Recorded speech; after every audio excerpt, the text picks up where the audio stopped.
So my dear student, next question, question number 5.18, 18th question हमारे सामने। Question में given है two billiard balls each of mass 0.05 kg moving in opposite direction with speed 6 meter per second collide and rebound with the same speed. What is the impulse imparted to each ball due to other? Okay तो यहाँ पर हम simple सा example लेके चलते हैं। हमारे पास में दो बॉल हैं, है ना, और उन दोनों बॉल का वेलोसिटी 6 है और 0.05 मास है, पर अपोजिट डायरेक्शन में मूव कर रहे हैं, है ना। तो अगर हम इनिशियली बात करें, इनिशियली ये हमारा पहला बॉल है जो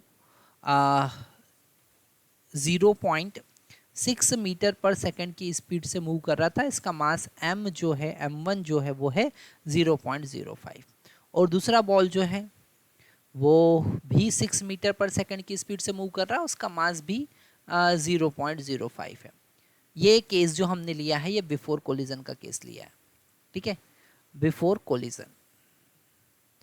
अब हम अगर आफ्टर कोलिजन की बात करें, अगर हम कोलिजन के बाद की बात करें, तो जो m1 है इसका वेलोसिटी अपोजिट डायरेक्शन में हो जाएगा v, और that is equal to 6 metre per second. कितना हो जाएगा? 6 मीटर पर सेकेंड। और m2 जो है इसका वेलोसिटी अपोजिट डायरेक्शन में हो जाएगा, that is again 6 metre per second, है ना, रिबाउंड विथ सेम स्पीड। अगर हम फर्स्ट बॉल की बात करें, फॉर फर्स्ट बॉल पहली बॉल की बात करें, तो इनिशियल मोमेंटम क्या था? इनिशियल मोमेंटम अगर हम इस डायरेक्शन को पॉजिटिव मान के चलते हैं, किस डायरेक्शन को? ये जो फॉरवर्ड डायरेक्शन है इसको हमने पॉजिटिव माना, और इसके अपोजिट डायरेक्शन अगर है तो हम इसे नेगेटिव मान के चल रहे हैं, है ना। तो इसी के अकॉर्डिंग हम आगे कैलकुलेशन करेंगे। हमने इनिशियल मोमेंटम, तो ये फॉरवर्ड डायरेक्शन में मूव कर रहा है ना, तो हम लिखेंगे प्लस 0.05 उसका मास इंटू उसका वेलोसिटी इंटू 6 हो जाएगा, है ना। तो ये हो जाएगा 0.3 kg मीटर पर सेकेंड।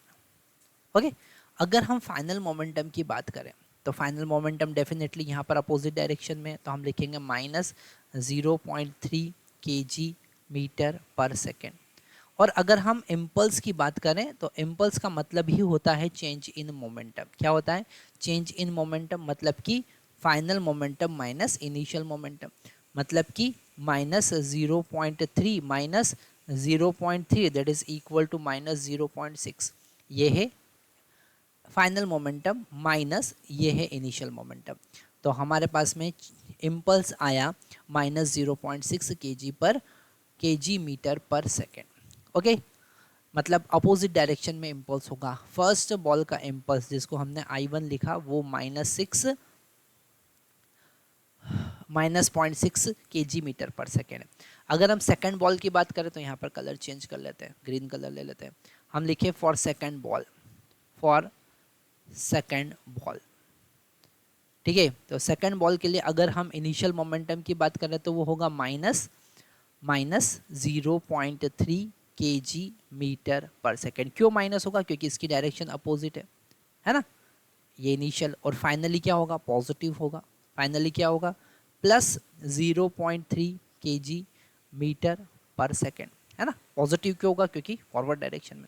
अगर हम चेंज इन मोमेंटम की बात करें, तो final momentum that is 0.3 final momentum minus initial momentum.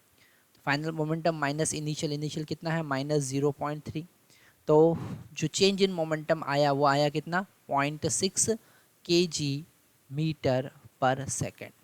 और यही क्या है? यही इम्पल्स है I2 कितना आया? Plus 0.6 kg metre per second. तो एक का इम्पल्स जो है, सेकेंड वाले का इम्पल्स पॉजिटिव डायरेक्शन में होगा और फर्स्ट वाले का इम्पल्स नेगेटिव डायरेक्शन में होगा। Thank you very much.